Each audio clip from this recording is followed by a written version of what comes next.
Good morning, guys. So this morning I went for a run. It's one of my favorite things to do, but I didn't particularly want to do it this morning. It's a little humid outside for me. It was early and I didn't have to get up for any particular reason.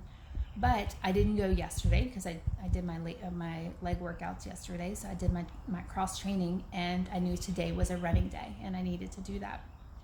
And as I went, I was reminded that I really enjoy running. I enjoy just being outside. I enjoy the physical act of running. Like it clears my mind. It helps me to think better. And I related that to my prayer life this morning. It is going to be very easy over the next couple of weeks just not to pray.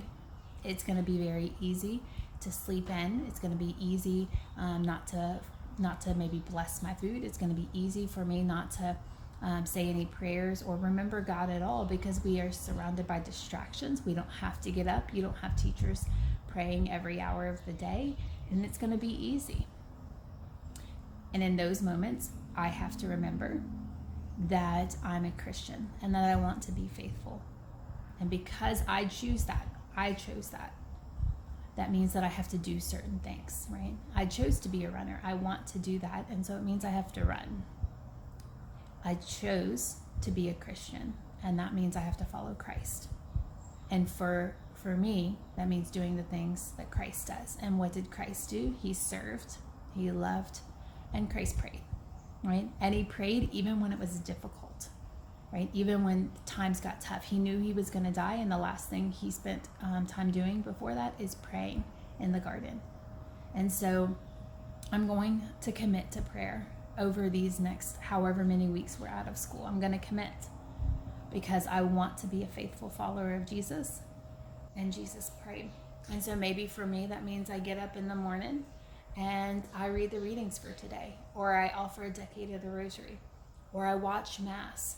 Or for me, I have gotten to love silence, and so I'm going to spend a little bit of time in silence in my favorite spot, which is my backyard. See my little Jesus statue right there? In my favorite spot, which is my chair, my rocking chair, and with a good cup of coffee. And I'm going to spend some time just letting him talk to me. And the voice isn't audible, but there is a peace that comes in that moment. So I'm challenging you to these couple of weeks to live out your faith. Nobody's going to be watching you do it. It's just going to be you. And at the end of the day, that's all that matters. Mother Teresa reminds us that at the end of time, it was never about you and anyone else. It's always been about you and God.